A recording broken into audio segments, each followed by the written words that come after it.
જય શ્રી કૃષ્ણ। સ્વાગત છે તમારું આરબી ઠાકોર કુકિંગ ચેનલમાં। તો આજે આપણે બનાવીશું લીંબુ શરબત અને ગુલાબનું શરબત।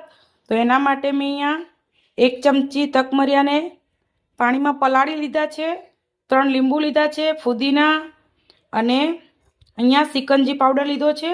આ સિકંજી પાવડર મેં ઘરે જ બનાવ્યો છે। જો તમારે આની રેસીપી જોતી હોય તો મને કોમેન્ટ કરીને જરૂરથી કહેજો, એ પણ હું તમારી સાથે શેર કરીશ। અહીંયા બરફ લીધો છે, ગુલાબનું શરબત લીધું છે, આ પણ મેં ઘરે જ બનાવ્યું છે। તો ચાલો સૌ પહેલાં આપણે લીંબુનો રસ કાઢી લઈશું। આપણે બધા જ લીંબુનો રસ કાઢી લીધો છે। હવે આપણે આમાં 4 ચમચી દરેલી ખાંડ નાખીશું। હું અહીંયા વધારે બનાવું છું એટલા માટે હું અહીંયા 4 ચમચી નાખું છું। તમે જેટલું બનાવતા હોય એ પ્રમાણે નાખવાનું। 1 ગ્લાસમાં આપણે 1 ચમચી ખાંડ જોઈએ।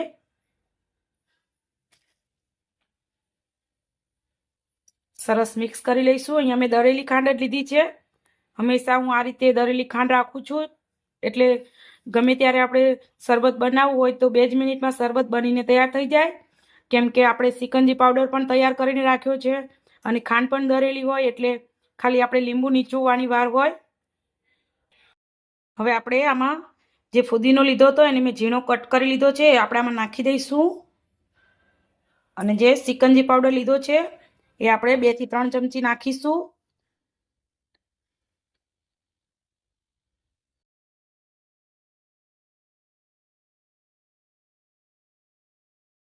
સરસ બધું મિક્સ કરી લેવાનું છે અને આપણે એકદમ ઠંડુ પાણી આમાં નાખી દઈશું। આપણે પાણી નાખીને સરસ મિક્સ કરી લીધું છે, તમે જોઈ શકો છો। અને અહીંયા એકદમ ઠંડુ પાણી લીધું છે મેં। અને હવે જે આપણે તકમરિયા પલાળીને રાખ્યા છે એ આપણે આમાં નાખી દઈશું। તો અહીંયા અડધા જ હું નાખીશ, અડધા હું ગુલાબના શરબતમાં નાખવાની છું। તકમરિયા આપણે શરીર માટે બહુ જ સારા હોય છે, અને જેને ગરમી રહેતી હોય કોઠામાં એના માટે તો બહુ જ સારા, કેમ કે તકમરિયા આપણાને ઠંડક આપે છે। તો ચાલો આ ઠંડા ઠંડા શરબત આપણે સર્વ કરીશું। પહેલાં આપણે ગુલાબનું શરબત બનાવી લઈએ। ગુલાબનું શરબત બનાવવા માટે મેં અહીંયા જે ગુલાબનું શરબત લીધું હતું એ પ્રીમિક્સ તૈયાર જ છે, એટલે આપણે આમાં નાખી દઈશું અને તકમરિયા નાખી દઈશું।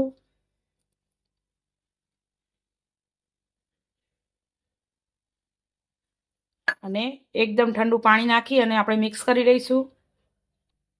આપણે પાણી નાખીને સરસ મિક્સ કરી લીધું છે, તમે જોઈ શકો છો। હવે આપણે લીંબુ શરબત પણ ગ્લાસમાં કાઢી લઈશું। તૈયાર છે આપણે એકદમ ગરમીમાં આપણાને ઠંડક આપે એવા શરબત। એક આપણે લીંબુ શરબત બનાવ્યું છે, ઉપર આપણે ફુદીનાના પાન મૂકીશું અને બરફ નાખીશું।